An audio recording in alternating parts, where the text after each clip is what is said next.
Anyway, okay. George, you ready? Okay. So, 50 and coping is all about finding ways to cope with the things that are thrown about you or at you even during your lives. We, as a charity, Coffee and Coping, are facilitating groups where people come and talk. The drop-ins are, at this point, in Stansted Abbots, Wednesday and Friday, midday to 1:30. Starting in March, there will be a group in Hertford Heath, because the Hertford Heath Parish Council think that we're great, mostly because we are. Yep. So we're doing that. And also, the most important things, if you watched the show with Charlie, the Skate Pro, I am now going to be doing a men's mental health group, but with a slight twist. So if you're between the age of 25 to 55 and you're having trouble at home communicating with your kids, with your spouse, with your friends, and it's really starting to separate you from your family unit, come and talk to me. Come and talk to the other guys in this group. It is going to be on a Thursday night, the first Thursday and the third Thursday every month at the Pioneer Skate Club. Cool. It's also has a big stage and a bar in it and all of that. So meet and see me at, I've forgotten the time, 6:30 to 8. Pioneer Club, first and third Thursday of every month. We are also going to start with a crowdfunding source to help us move forward with all of our groups. So if we start that in time for this to come out, there's a link in the doobly-doos. But tonight, we are here to talk to a man who has built a community hub around a very, very important business. Welcome. Thank you. Can you introduce yourself and tell us what you do and who you are? I'm Stephen Long. I come from the centre of the universe, Leighton Buzzard. Right. There's a lot of that about. And I've got a small chili shop called Chilli Island. T-shirt. Chilli Island. Hey. Note that. And I've got a gardening business called The Fourth Room. Oh, okay. Fourth room, garden rooms. Yep. Okay. How do you go from gardening, landscaping, building fourth rooms for people to owning a chili sauce shop? How does that work? So I needed a place. I was doing a garden design course because as I'm getting old, I'm thinking I need to not be so physical on the gardening side. I do a little bit of detailed work and then get the contractors in. Right. And I needed a space to do that in. So there was a small unit in Leighton Buzzard in Peacock Mews. And I thought, I'll take that shop on. So I rented the shop with the intention of doing garden design from that and doing my course in there because I didn't have a hub at home to do it. I remember mid-COVID in whatever it was, 2020. Yeah. And then suddenly I read the lease and they didn't want change of use from retail to office. Oh. So then I sort of thought on my feet, I said, let's do chili sauce. Because it's a direct route from designing gardens to chili sauce. It's completely the same. Yeah, same game, same thing. So using your skills as a gardener. Okay, so please tell me, how did you arrive at chili sauce though? Is it something... Why is it Chilli Island? Yeah, what? It's just, there's absolutely no real logic to it at all. Brilliant. We looked at shelf life. Yeah. So we thought about cheese. Yeah. Like my wife loves cheese. You're only sane if you love cheese. Yeah, absolutely. So with cheese, but you need fridges, short shelf life, and all the bits of cheese. And you get chili sauce, and I'm a bit of a chili head. And so it was a natural destination. I could not agree more. It's well documented that I'm not a burn your soul out chili sauce fan, but I do eat chili sauce at least twice a day. Right? And I love it. Because when you've taken as much cocaine as I have, you don't have any taste buds anymore. That's fair enough. And I've been 15 years abstinent, right? Okay. So I needed to burn my way back to health, as it were. So in all honesty, everything tasted of nothing, but chili sauce then gave me real flavours back. Now, my actual taste buds have come back.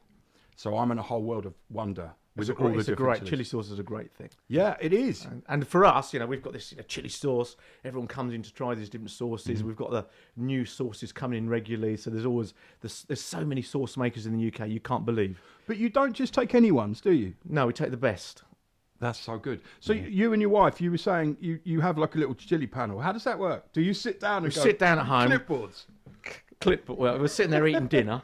Yeah. And we get the food out and we chuck it on the plate, as you would, and we go, how's that taste? Does it sit? Does it move? What are the ingredients? The less ingredients, the better. Does it contain water? And as soon as it contains water, it's like, Right. that's not coming into the shop, is it? Because why would you dumb it down with water? Absolutely. Bit of apple cider vinegar makes a difference. Then we taste it and we check it out. Then we sort of see what we think of it, label, source. So that's our moment of conversation, the wife and I, most evenings. That's so good. Also, Isn't I mean, because otherwise we wouldn't talk, would we? What other topics of conversation are there after 20 years of marriage, if not chili sauce? I don't know. I'm only 11 years in, man, but Okay, yeah, I wish right. I had chili sauce. Okay, so you've taken the shop on, Yeah. presumably fitted it all out. Mm-hmm. How do you decide on, and this interests me because obviously I'm a business owner. So what went through your head when you were building your shop? Was it just put some shelves up, put some stuff, let it happen? Or did you map it out? I didn't map it out. No. Nothing works like that, does it? Because you can have a business plan, but how often do business plans work out? None of mine ever have. No, they don't, do they? So we went into the shop. I said, I've got $2,000. Right. A friend of mine did a bit of woodwork, and he was at home. He was been off field. He was looking after his parents and doing. He goes, "I'll do a bit of woodwork." He's in the garage, cutting and chopping and sawing and rubbing down. He goes, "I'll do your shelves." I go, "Perfect." Found a big bit of wood that came from Luton Hoo, from a dead tree that had fallen, and that was my sort of my bench. Right. And we have a few little ideas. I was in retail years ago, Right. so I understood a little bit about retail. Yeah. I go, "There's my $2,000. There's my stock. Start Done. the journey." I got the design done for the T-shirt, and that came when we were having our website redesigned for the 4th room. Right. And I just chucked at the bloke, said, "I need this done." I sent him a few ideas, a picture of a chili in a blue background. Next thing we come out with this, Yeah. and we just moved forward from there. Really took the risk, because it's about risk It is. It is a risk. Yeah. and bravery, and we're still 5 years in December, still trying to make some money from it, but I don't need the income from it. And that's quite lucky, Yeah. No, absolutely. That's very lucky. Yeah. isn't it? The only thing, I mean, also a bit of a passion project, right? And everyone scoffs at passion projects, right? But if you haven't got passion in where you're going and what you're doing, what's the point? None, is As a it? customer, that's what makes Chilli Island what it is. 'Cause Yeah. You go in, and Steve's there, or his wife's there, and any question you've got about any of the products, they'll answer it. Do you want to try that? Yeah, there you go. Want to try that? Have that one? Yeah, fine. There. And you end up, it's what I love about a small business. Yeah. It's that interaction with the shop owner, rather than just going in, beep, paying your thing and leaving. It's an experience. It's a tiny little place. Peacock Mews itself is very quaint. It's like going into like Harry Potter world. It's just this little alley, isn't yeah, it? it's this little alleyway. Yeah. There's a tattoo shop in there and a little cafe and They stuff. get everywhere, tattoo shops. And it's just a wondrous little bit of Leighton Buzzard, and he's at the centre of it. And it's a great experience just going in there. It's brilliant. Okay, so people are all sat here now watching this going, so the reason that you're here talking to us is because your small business Yep, has turned into a place people come to talk. absolutely. It's a little community hub. Yeah. We give you topics of conversation. On Saturday, we were talking about Space Invaders at the beginning, with a developer, with a software developer, right the way through to, from Tron and Asteroids. Was it called Asteroids? Yeah. And right the way through from Scramble, you just go, and he was talking about and we went right to the new Steam Deck that now exists. We had half an hour conversation about him and what he was doing with his software world, and how I remember that journey being in 1977, 78 on a holiday camp on the south of England, playing Space Invaders. So every day With there's a little triangle in the middle. Yeah. Do you remember that? And there's like I do, 10 blokes standing around that thing, and in the corner was a redundant ping ball machine, Yeah. because it had his day. Elton John Never had, quite worked, Elton John yeah. killed it. Yeah. So when you're in this, that would have happened organically, right? So, you're obviously not shy of a chat. So if someone comes in and maybe, they're not aware that maybe they're in the right place to have a chat. Do you know what I mean? So they've come in for the chili sauce. I think they are aware now, because we've got a couple of guitars on the wall. Yeah. So we do the Chilli Island session. So suddenly someone picks up a guitar. When people walk in, they look at the guitar almost like with love, like they're sort of coveting some great motor car. Yeah. But as soon as they've given that look, as a musician, Yeah. the guitar's off the wall. I go, "Do you want to play? Do a session?" And a guy came in the other day, like a minute into it, he's singing a song in the shop. Brilliant. Picture, and we just post it on our Insta account. So, but at the beginning, how does it go from the risk of a business to a social hub people are comfortable enough to go and play and singing? Just Because like yourself, we like to talk. people like to explore. There are a lot of chili heads out there. They love it. Well. So they come and find you. They want to talk to you about their passion. They'll teach me about it. It was like, they find you. And I said, yeah. You're not that.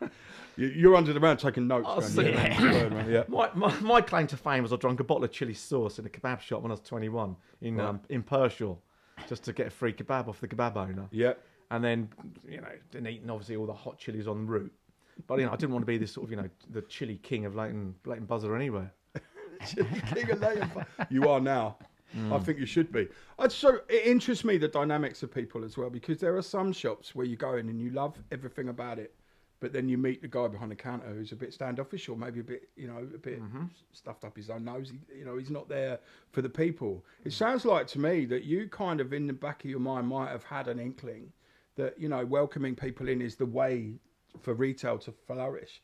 But then as a byproduct, you've become a stop for people on their journeys. A little pause in their day. So they want to come to you. It gives them a sense of going out, a sense of reason beyond shopping online, because that doesn't give you much, really, does it? No. It constantly amazes me. Okay, I'm in retail of some kind, I suppose, or service providing, if you like, with tattoo shops and all that. But talking to people in the drop-ins that we do, they come in. Today, our conversation literally went from overlap from your conversation about what you would call theories and I would call conspiracy theories, all the way through to childhood trauma, back to drug abuse, then back again to, what's his name, Elon Musk, and how he might be a robot. I shit you not. Right? So, but because people know that they are perfectly safe to talk about whatever they want to talk about without judgment, without infringement, if you like. Can't say that. Yeah, you can. You can say whatever you want. Yeah. So answer me this. What does the word community mean to you? Community is about belonging. I think first of all you belong somewhere, and then as for a person, when you go somewhere, it's that recognition, and people go, "Hello, mate, how are you?" And then you feel welcome. You're not just an alien. So when anyone come in my shop, whether they're tattooed, whether they're big or tall, and you just make them feel welcome, and then they belong, and then they'll come back again because that's part of their daily job. And then they're saying, "Actually, I'm important in that town to that person." Yeah, because you give them the time, and you actually have time to listen to them. When you're busy, it's like you don't always have that time. But we find that time mainly, and then outside of our shop, we've got a few seats and some logs which came from a tree we chopped down. People just sit outside on the logs, have a chat with each other. My mother comes once a week, and she sits out there. She's 85. She might make a few mince pies. She'll give them out to a few of the sort of whoever's out there. Yeah. She entertains them. They entertain her, and so the muse itself is community. People coming in, and there's the regulars, and then there's the new people. For example, who come to town, might be looking to buy houses, thinking of moving there. They come around, they go, "Oh, this is quite spectacular." There isn't a lot of this about anymore, right? Now, when I was a kid, right, growing up in Somerset, we had the little shops. There was all separation. There was a wool shop, a whole shop that sold wool. I always thought she was a bit strange, bless her. But anyway, and then there was the click. Yeah. Oh, that's bloody! I hated that. My grandmother never stopped knitting. My mum used to knit. Yeah. Oh, clack, clack, clack. Shut up. I used to find it quite soothing. Oh no, we were posh. We had clack. I think the thinner ones click more, don't they? Yeah. Ivory, wasn't it? Yeah, I was entirely posh. No. A bit. So now to find a retailer who also has an understanding of community can only be a boost forward. But you've still got to make a profit. So you still have to be able to sell what you're giving. You do, and you have to. Profit is key, isn't it? Because if you're suddenly funding it, and there's so many industries now don't fund it. There was some pop star the other day saying they're going around, they're not making money on their music. Yeah. And they're doing gigs, and somewhere you have to make your money, which means your local folk have to support that community. Yeah. They have to invest in it, whether they visit it and buy something, because it can't all be online. Yeah. And people have to recognise that people have to earn a living, and we know life's not cheap, is it? No. So how it has to be funded somewhere. So, but not everyone understands that. No, I think a lot of people as well see. So you say the word charity, right? I was in a meeting today with Karina, who's from the Broxbourne Alliance, who's a genius, by the way. And she was saying to me, she said, when you start this charity, what you've done is you've wrapped yourself in everything must be free, and you must give everything away. And I'm thinking, well, that's the way it works, isn't it? But when you're not, I mean, that's a charity thing, but then I move in. She said, look, you're an entrepreneur. You have businesses. This is what you do. Use the same thinking. But also, as a byproduct of that business, people can feel like they have a place to belong and they have a place to go. And I think also that guitar thing on the wall is a masterstroke. I mean, you've seen all my guitars in the office, right? But you've got one on the wall and then somebody says, can I hold that? And the answer isn't no, right? It's always yes. That just one thing, right? Forget your chili sauce, forget everything else. That focus point of somebody will be that guitar, whatever it is. And that's just key because there's draws. There's things that pull you in. Yep. And from that music, from that guitars on the wall, then I got into a band. So we then got into the band, the Chilli Islanders, and I've been practicing for 6 months until we did our first gig in October. No way. Yeah. So Really? I was the lead singer in the band, and me and Gazza from Gazza Records, Right. local little small record shop, and his shop's about the size of ours. He's a bit of a geezer. He's a bit of a geezer. And he goes, and his little on his Insta, he always come in for a chat and a coffee, keep it as a warm hub. There's no obligation to buy his second-hand records. He's always got something to say. He'll tell you a story about who he's met and what he's done. He does a bit of promotion. So we just got together, our heads together. We said, let's get a band. He goes, can you sing? I go, yeah, of course I can sing. I've never been in a Never band. tried. Yeah, of course I can. What was the idea about? Because he's got a record player in the shop, right? There's always vinyl playing. Yeah. Right. Where did that idea come from? Just Well, I need music in my life. I Because you need can't do silence. right. Yeah. I have to have music all the time. So it was initially sort of for for you. I need to entertain myself.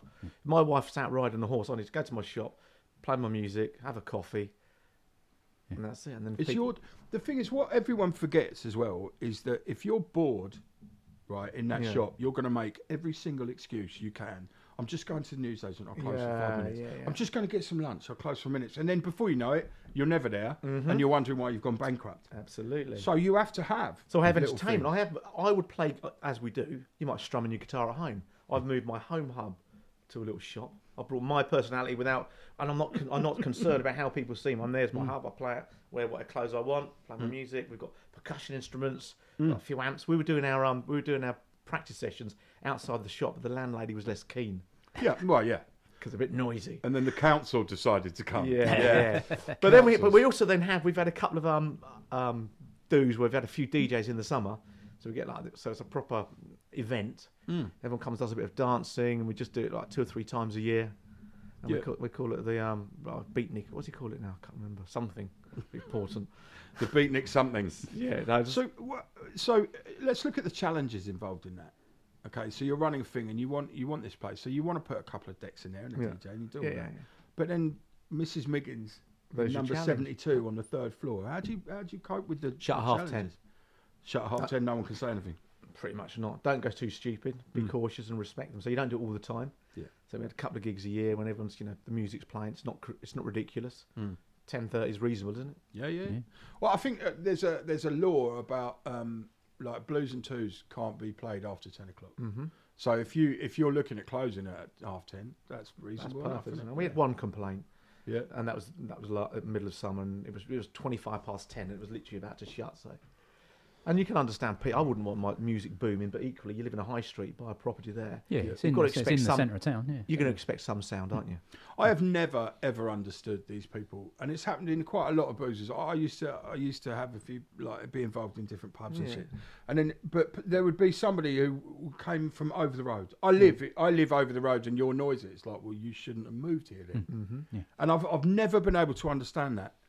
So the whole world has to change. Because but we can't understand all people come, and that's one of the point. If you've got a shot, you have to.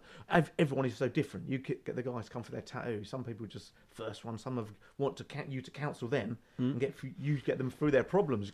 Being tattooed, as Lee said, it isn't about the tattoo ways, is it? No. It's about how that person helps you decompress. Yeah, and also sometimes someone who's never been to a therapist, right, who's never seen that way, would not necessarily equate talking to their tattooist while they've been tattooist as therapy. Sure. But I'll tell you this, I've been in this 30 years, and I've listened to more people talk about their problems than most therapists have in that 30 years.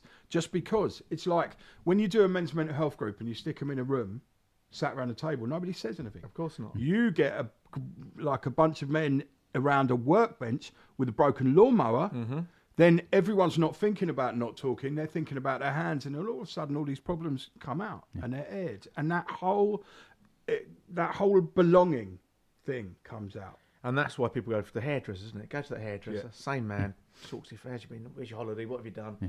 And they open you up. Yeah.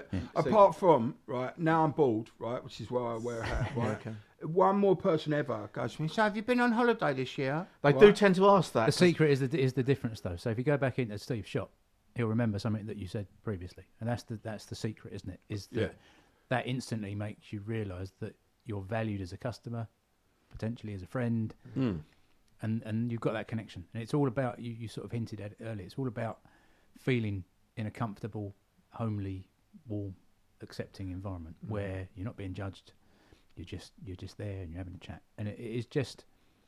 That is what community is, isn't it? Yeah, community is, but also that rapport, right? You remembering, right, that Steve, he had to go to the dentist last Wednesday, right? Nobody remembers that. But he comes in and you go, oh, mate, how's your face? And he goes, what? Because he's forgotten. Absolutely. And you go, you went to the dentist. And he goes, fucking hell, you've actually got... It's that involvement in somebody's life. It means nothing to you, per se, but you've remembered it. But it means everything to Steve, because Steve, even though that's your name, this has got confusing, he then goes... Coping. Yeah, good. That's what it's about.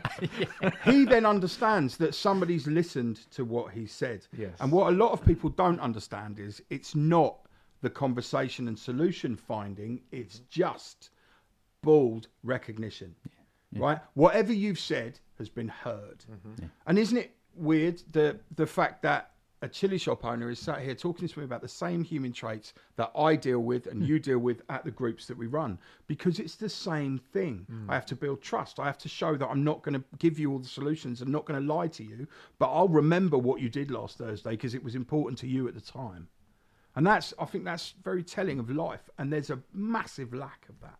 Yeah, there is. And that isn't just out. That's even at home, isn't it? Yeah. Sometimes we forget in our own relationships to discuss the everyday things that are important, and take that time to have a little chat with your partner about things. And my wife and I say we sit and just have chili sauces, but we make that time regularly to sit down. We're just sitting there talking over dinner, not in front of the TV, so there's not an interruption. No. We might sit and eat and just food's all right. But we might have a big conversation about what we've done and what we want to do, or about her horse, or about the shop, or about how our gardening business is going, or about how we feel. And my mum, my dad died in last year, and all those things. So you can still chat with your partner, but you still need that out as well, don't you? Yeah.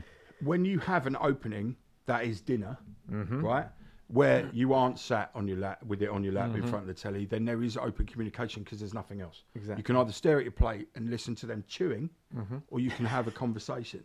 That conversation also, funnily enough, this new group with the Pioneer, we're looking at the reality of that. There are men in the world who do not know how to talk to their wives, right? And vice versa. Or listen. Yeah, well, listening is the key, is it not? Isn't it? And also, if you think you're always in defence mode, right? Because there are a lot of men who feel like their wives are constantly nagging at them. They're just not communicating in a way where there is freedom for both to talk both ways. And if you set precedent, i.e. once, twice a week, every night, whatever it is, we're going to eat dinner together and we're going to just sit. And if you don't talk, it's comfortable silence. If you do talk, you solve issues. And that's the only solution-based communication there should be. Yeah. Because when you're talking to your significant other or whoever, your kids, all of that, and you're trying to impart some knowledge that might help their day, you're setting boundaries and limits to their lives. If you're doing it around a meal, it feels cohesive. And as well, so if husband's talking to his wife and the children are there, they're seeing that communication. Yeah. So the example exists of that's normal behaviour. Yeah, learnt behaviour through children is the reason why there are so many problems now. Yeah. Simply because, it's been tolerated for so long. The screaming and shouting is normal. That's necessary. It's not. No, is it? Fuck. Yeah. Right? I'm quite an upfront, loud, brash human being, but I do understand that if I talk to my wife that way, we're going to come unstuck. Yeah, for sure. And, recently we've had to have that conversation, and that's the way it works. If the dialogue isn't there, there's no point in sitting down forever. No. But if you're in front of the telly and there's always somebody else talking at you, nothing going to happen. You can't talk. It's switched off. It's mad. Yeah, and that's at home, isn't it? So that's nowadays. I think when you look at the modern coffee shop, people go to that coffee shop for their conversation to talk. That becomes an important part of the community and of the hub. And the coffee shops now are very focal points, aren't they? Yeah. I worry about the chain side of things as usual, because obviously, of course, Costa, but people themselves don't worry about the people running those businesses. People go to Costa and Starbucks with their friends to talk. Yeah. And if that's the perceived space they need to do it, then brilliant. Yeah. But what's even more amazing is when you go to like an independent barista who's in there, who's talking to you with enthusiasm about the coffee they tasted last week, and here it is. And that's the point, isn't it? Because the person behind the counter in the corporate, it's just a 9 to 5, isn't it? And they're not immersed in it. No. Whereas the barista does care. And we've got a lovely little coffee shop in Leighton Buzzard. And the guy used to work behind the bar there. He was totally engaged. He listened to what you said. He had ideas. You bounced things off of him. He's now moved away. He still runs the coffee shop. He's got a young girl in there now. And but yeah, it was great. It was a great chap. And the community, that is part of community as well, isn't it? Yeah. You know, and that detox you. And if there is an issue ever, hopefully there's someone there you can talk to and you can up and up to, because opening them up's the hard thing, isn't it? Yeah. But also it doesn't have to be. So it starts on a really, really like paper thin top level, which is walking in somewhere and someone acknowledges your existence instead of just selling you something. Right. So that acknowledgement then goes, hold on a minute, I've been seen.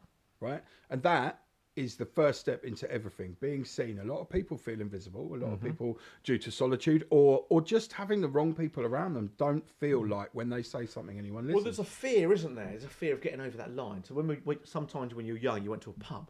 How did you feel when you went to, as a young'un, went to a pub first time on your own, going to meet your mates, and you're like, someone's walking into into somewhere naked, isn't it? You go, what the hell have I done? Anxiety. And then you realise people don't give a damn about you. Yeah. And it's, I do badminton like 2 or 3 times a week. People don't come along to our badminton club regularly because they're scared to come into that hall where people are already shouting and grunting and making noise. So there's not a lot of new people come along because there's a fear of, and so people need to welcome people more. It's very much what we were speaking about with the skate guys, isn't it? That getting through the door. Yeah. Especially as a kid doing that.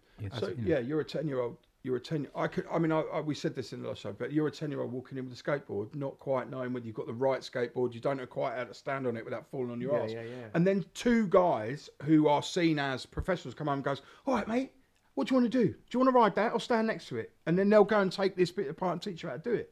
And that's exactly what happened to Samuel. Now Samuel walks in there like he owns the place. Yeah. They were like, all right, Samuel, and now big high fives, all of that. So that's important anywhere, isn't it? So anyone who runs any shop anywhere, their main thing is when someone comes and welcoming, say, come on in board. And Lee was talking about the guy earlier outside the shop, weren't you? Yeah. The comedian, weren't you? Who was sort of, welcoming people. Yeah, praising their dress sense. Yeah. So, great flowery shirt you got on there today.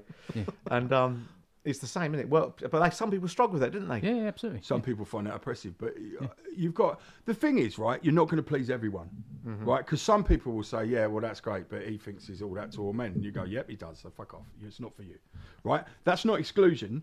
That's you haven't found the right place, right? You can't do everything for everyone.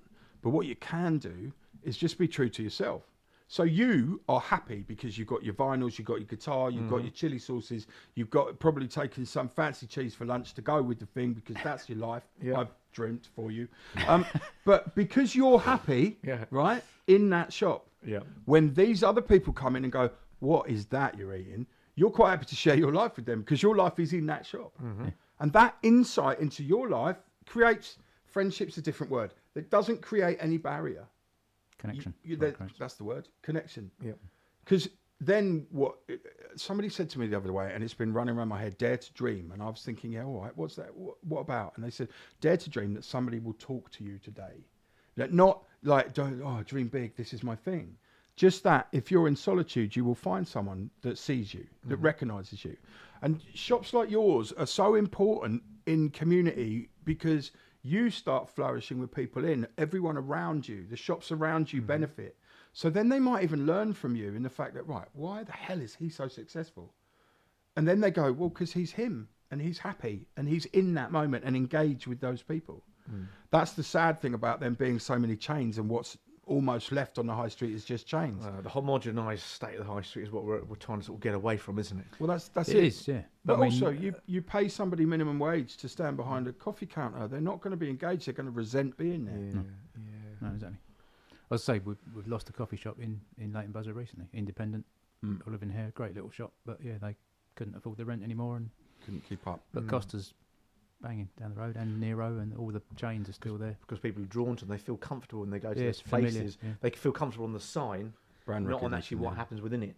I suppose if you're, I get that. And someone said to me today, Yeah, today when they came to the thing, he said, "Oh, I really like your logo. I was drawn to that, like the coffee and coke." It's just George did it. He's to blame, right? And it was just what's written on the thing in the event. And I said, "Why do you like it?" He said, "Because it feels like I recognise it and it feels comfortable." And I'm like, "Well, that's amazing." Yeah. And that's why they came to the group. And you think, okay, so be aware of everything. Your logo, right? Like that draws you in. That shows what you do, but it also shows a sense of fun. Yep. Right, which is important, I think, from what I picked up from you. Yeah, for sure.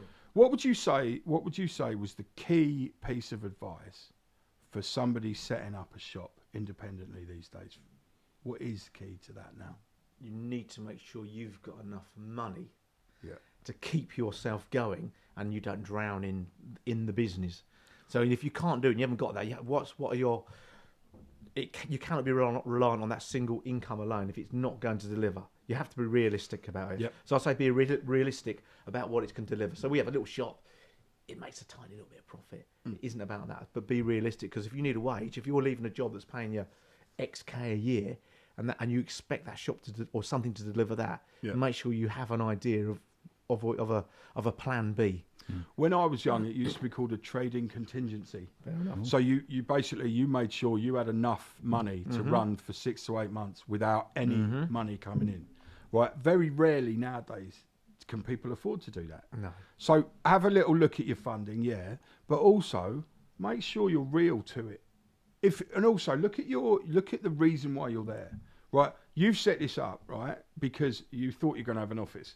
Right, so instead of going, "Oh shit, I fucked it all up," you've gone, "Yeah, but look, I can have this," and you've made that happen because you're savvy in business, right?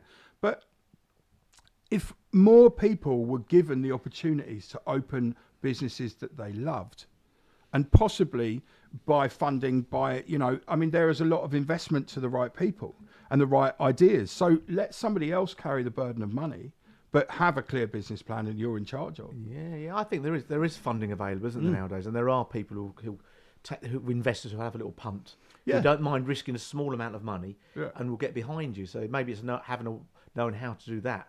I think that's knowing how to do that is key. Yeah. If I was to start a tattoo shop now, I would not fund it with my own money. Yep. Right? I would say and go to, there are plenty of fund people around that you can go and give a business idea. And they'll say, well, okay, I'll take 20% of the shop for a certain amount of time till I've got the money back. Then I'll have a 10% graze on what's going on. Like, be aware there are opportunities. The only thing I will say to that is don't take out a loan to open a shop, because that loan will then destroy you over time. Yeah. I mean, I came from when we did landscaping originally. We borrowed and did this and that, and life changed. When you get separated, your finances become quite chaotic, and it took me a long time to go from being in that trench of debt, which does exist, and you spend a lot of time thinking about that to get to the point where eventually your debt disappears. Understanding how to manage that, realizing you think the debt owns you. But it doesn't, and it's important to be able to realise you can eject that when you want, but that's a hard thing in the mind to then grow your business in that way. I think key to a new business that could be a central hub is the fact that if you're going to get swallowed by your debt, you're done. Yeah. You cannot stand behind your counter and be worried about your credit card bills that are way late and your rent coming in. You can't be all things to all men in that position. No. You have to be relatively secure. But you have to be optimistic as well on the business, and you have to, when I started my gardening business, 2000, you are optimistic. You think things happen. You're looking and you're pushing, and part of it there has to be a little bit of a squeeze when when you are struggling, because that gets you through it. Yeah. So for a few years it was hard, but now my main garden business is established. Yeah. It's successful. But it's understanding that you have to go through a little bit of hardship, but understanding the numbers. I think that's key to today, don't you think? Like the way that the kids are coming through, and I don't want to sound like an old fart, but a lot of the generation that are 23, 27, whatever, are looking at life like they deserve what they need. Yeah. Right now, everyone in this room has worked hard for their living their whole time, But what I'm saying is that when you're young, nobody's going to give you anything, and if they do, you're in the wrong place because they won't give it to you forever. So if you can find your way through hardship, right, and learn from it and build on it instead of being sucked hollow from it, then that's the only way you're going to flourish.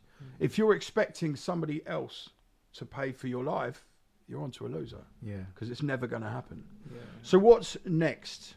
What's the next thing for Chilli Island? That's a good question, isn't it? Well, that is. So now I'm reaching the age now when I'm maturing, like a fine wine or a great cheddar. So my wife and I speak about the next direction we're going. So I don't want to be suddenly, become the major part of this big organisation because I don't want to invest my own money into it. Retail doesn't now work in a great way. We have a website where you can buy online. Yeah. So I'm actually not really sure about that next direction. Originally, I thought, we can do this and grow that, and then franchise out or grow it and go throughout the country. But retail's too flat, and the specialist source doesn't have enough numbers to pay the wage and to invest in shops or anything like that. If it's in something like a hub in somewhere like Milton Keynes, where they have those little places within it, you might think that works, but less and less people are going there. Yeah. Because people are shopping differently, aren't they? It's just the fact that walking down a high street to go shopping now is not the norm. Yeah, pressing your button on your phone to go into Amazon is the norm, which is terrifying for us. We all grew up with shops in the high street and going in and getting. I mean, I'll still go to the supermarket. We're one of the only ones that do.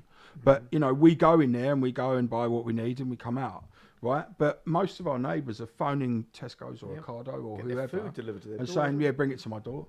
Right. So when will it become the time that the supermarkets stop being there? And everything goes online. I don't think that quite works for them, does it? The model isn't actually perfect, is it? So that's not going to happen now, is it? Well, I don't know. But also take cash away from people as well. That's where they're trying to go. Well, there's a great example this weekend with Barclays systems fund. I should use that name. Well, what the hell? Suddenly everyone goes, I can't get any cash out. And so everyone's now going to realise we actually need cash and we need that. Yeah. And we know if you get paid by cash, we're not paying the percentage on it. And all the way down the line, we've seen that figure. It's eroded and the banks have all of it. Yeah. £100 suddenly becomes, every time we take a card payment, we lose 2% or something like that. Yeah. And people think, it's only 2%, what about it? Yeah, put 2% on your total take for the whole year, then you'll see what 2% means. Yeah, absolutely. But you can't put that money in the bank because the bank doesn't exist, does it? No, because you'd have to go to the post office and then you're charged to put money in. And you can't spend it in some shops because they don't take cash. I mean, what's that all about? Yeah, I do. Right. Also, nobody's quite understood the loss of freedom that will happen by the loss of cash.